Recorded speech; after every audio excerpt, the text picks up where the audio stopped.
Thank you for stopping by the channel today, friends. It's much appreciated. Well, in the ongoing saga of my weed whacker, a couple of weeks ago, we had some problems with the carburetor, and I'll put a link below to that video. And we tuned up the machine, and it works quite well. I had to use it yesterday to weed whack, and it started it up. Works great. So if you haven't seen that video and you're having some difficulties with your weed whacker, you may want to take a look at that and see how to tune the thing up. So it ran wonderfully, and used less fuel because it was much more efficient, and did a good job of whacking the weeds. Then what's amazing to me is shortly after that, me posting that video, all of a sudden I started getting videos that were showing up on my trend page here on YouTube that had a lot to do with weed eaters, weed whackers. It's really kind of interesting how Skynet really pays attention, and the robots find out what you're doing, and then they feed you the stuff that you've been doing. And one of the things that I noticed was how to stick your line on the hub of your weed whacker. And I noticed a void on instruction on some of that. And as a matter of fact, a couple of viewers of that previous video of mine asked, so what's your method to putting on, the line, the weed whack line? So I'm going to show you that today. But when I went to take off the weed whack thing, and in a minute I'm going to show you how I take this all off, but right down here there's a spot where this blade goes in and gets screwed in there, and it was so covered in grass, wet grass and all that stuff that's gotten dried on, that it was barely noticeable. Now, why is that important? Well, it's designed to cut the line if the line happens to get a little too long when you bump it, and the line feeds out a little bit, and if it gets too long, it'll whack on that cutting surface and shorten it to the proper length so that your engine doesn't bog down. So what I did was I took the blade out, and I'm about to sharpen it, and I'm going to use my work sharp, show you how that's done real quick, and then we'll move on to how to measure and install your line, at least how I do it on your weed whacker. Come on down here for a minute. Use our Amazon link down below. When you do, it helps us out and it doesn't cost you a penny more. And after using the link, save it to your bookmarks so you can have easy access to it in the future. Thank you. What's cool about the work sharp is that you can pretty much dismantle the whole thing if you needed to, but what I did was I took the guide off. There's a lever here that helps you articulate the grinding surface in a position that you would want it. Maybe that's down here a little bit more. I'm able to lock it in a vise. It's got some nice flat edges so that it stays in there nice and firmly.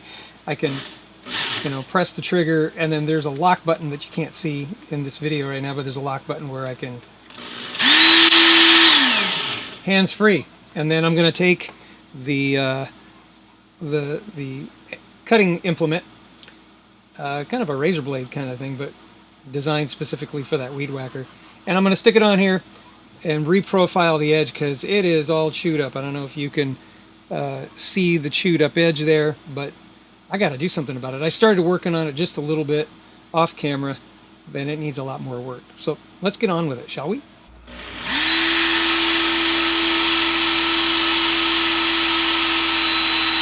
If you're looking to buy yourself a work sharp, just click on the link marked Work Sharp in the description of this video.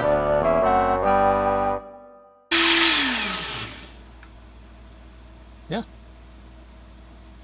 Very rough edge. Not sure if I want to take it down much more though, because if I do, I won't have a whole lot of material left over. Maybe just a little bit. Maybe just a little.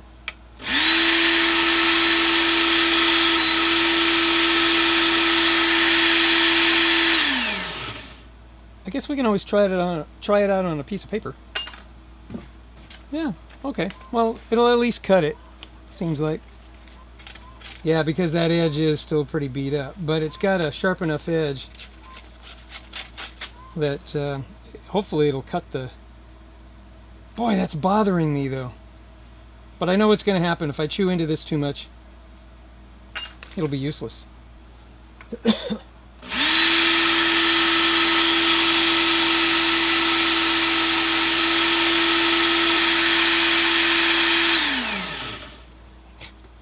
I couldn't help myself. Yeah, so I kind of flattened the back of it. Now it's nice and sharp, and all that jagged edge is pretty much gone. All right, let's get this thing back on and show you how to put string on your weed whacker.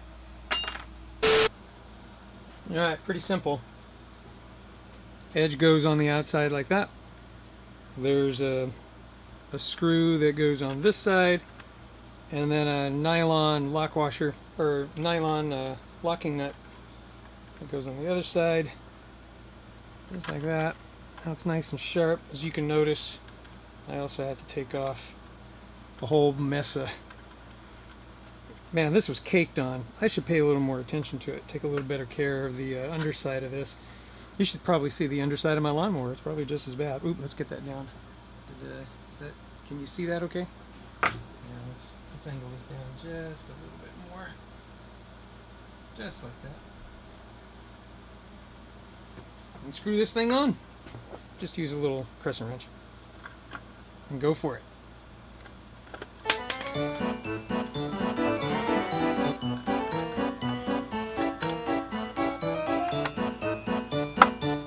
There you go. It's on there. Alright, I put the spool and the hub back on just to show you how simple it is, at least on the Craftsman that I've got. Just pull back a little bit there, relieve some of that tension, and pull up on it while you unscrew it, and before you know it, it pops off. Okay, there's a screw inside of there that's captured inside by this washer, and I've had troubles in the past where it gets so jammed on that I have to pry this plastic knob off, and then there's a bolt head that I would take my wrench to and hold the whole hub assembly here and then undo it. But that doesn't happen very often, as long as I don't whack so hard on the ground, because you're supposed to whack this on the ground and it lets line come out of the little holes that are here. But if you whack too hard, sometimes you drive this bolt into this collar that's threaded, and it gets kind of tough. So if you don't whack it too hard, you should be okay. If you do whack it hard, you're gonna have to just pry that plastic off. Anyway, this comes off pretty simply, and you can put a couple of different kinds of line on there, different sizes, 0.65, 0.95. I happen to have some 0.95, and I'm gonna show you just how I do this in just a moment.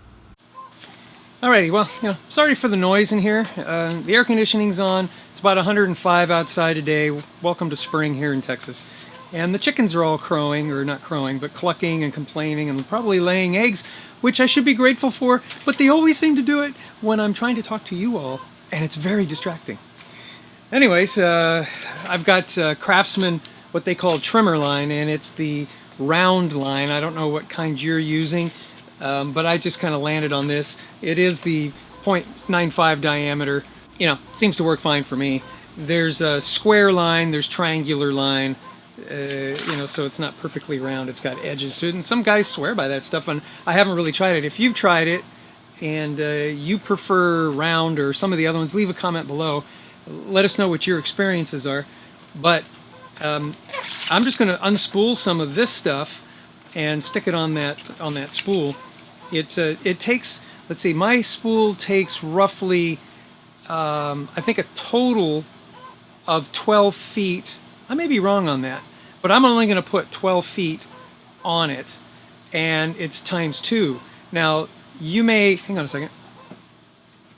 Yeah, as you can see, there are 2 channels here, and so it comes out, on either side, so there's 2 lines.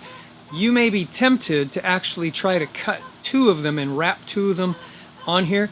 I don't do it that way. I just take one continuous long line, and if I have 12 feet on one side, that I can expend. That means I need 24 feet. So I'm going to pull 24 feet off of here, and I'll show you how I do that. It's simple. It from my hand to my nose when I turn like this is about 3 feet, 36 inches. So if I do that twice, that's 6 feet, and then if I do that again, simple, right? You get the idea. I pull that out. There you go. That's roughly 3, 6, 9, 12. There's 12 feet on this end, and all I'm going to do is keep at the center.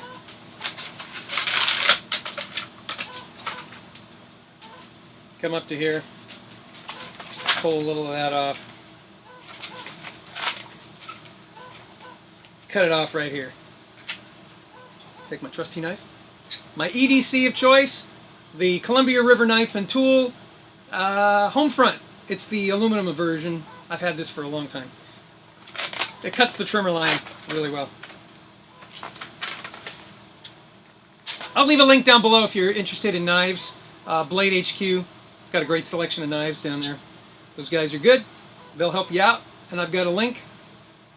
You'll help me out if you use my link. Alrighty, so here's the end, and you know what I'm going to do? Because I did such a lousy job, I'm going to take my diagonal cutters, snip off the ends so they're nice and flush. Let's come back over here, and I'll show you what I'm doing here on the table. Alright, here's the spool. You can see down inside of there are 2 grooves to be able to accommodate the line, and there's 2 holes down in there. I'm going to grab my trimmer line, shove it down in there, shove it down in there. Now some guys swear by folding it back on itself, and I don't do that because the direction this thing goes is this direction. I'm sorry, this direction, so it lets the line out naturally if I wind it like this. So I just kind of start winding it and keeping one line on one side, one line on the other, and I just kind of keep going. You know, can you see that okay? Is it focused? Hope so. And I'll just keep going until I get to the end. Keep in mind, this is one continuous line, and when I get to the end, I'll be try not to cross over, you know, each other. Just kind of keep it going. And I may have actually pulled on too much line here, because I'm reaching the end. So maybe it's more like 9 feet, 18 feet total. That could be. I don't want to make it too tight because then it's not going to bump out when I want it to. But when I think I have enough line, I'll stop. I'll put, because these are marked, this says, it says 0.95 inch and 0.65, so this is a 0.95. So I'm going to take and pop that one in there, and then I'm going to come around to the other one, pop that one in there. It doesn't matter, you know, if it's the top or the bottom, it's all going to be the same. If this were the end, I have quite a bit of excess here, so I have a feeling it was only 9 feet, not 12 feet. But I will take and cut it off right here.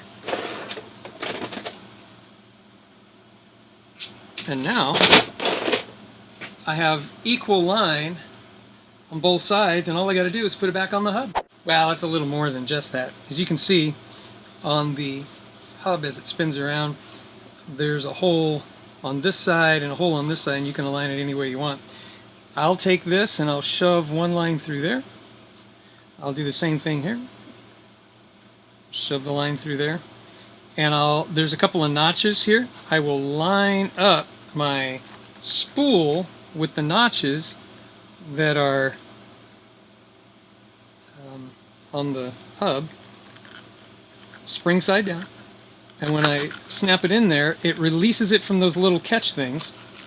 And if I didn't get it, like this one here didn't quite release, I'll give it a little twist, and it releases. I'll take the center hub button thing, screw it back on until it's just snug. There you go. That's it. Now it'll come out because it's going to rotate this way, and it'll naturally come out when you hit the button. And you'll see the freshly ground edge here. If this were too long, when it swings around, it would cut it off and make it the right length. I've got a little bit of excess. I won't throw that out because that's roughly 9 feet. And if I just do it the same way, I'll have I'll get some more use out of this thing, so I'll put it away. There you are. Pretty simple. It's on there. It's going to work well. Start her up. I got to go back outside now because well, I ran out of line about 3/4 of the way through, so I got a little bit more weed whacking to do today. I'm going to go do that now. Don't forget, I've got some links down below for all of this stuff. If you need a weed whacker, there's a link for it. If you need some trimmer line, there's a link for it. Reed arrest, that's right. Don't forget, you can get yourself a reed arrest with a link down below. If you need a knife, I've got a link for it. Thank you. I'd appreciate all your support. Anytime you need anything from Amazon or Blade HQ or any of the things that I have, when I have a link down below, I'm an affiliate with them, and it would certainly help out my family by just purchasing the things you would normally purchase through my links. I would appreciate that a lot. I get a little piece of that, but it doesn't cost you any more. It's transparent to you, and you get a good price through Amazon in most cases, and you'll benefit and I'll benefit. Thank you for helping us. All right, I'm gonna go. I love you guys. Thank you. Good luck with your weed whacking. There's more to come.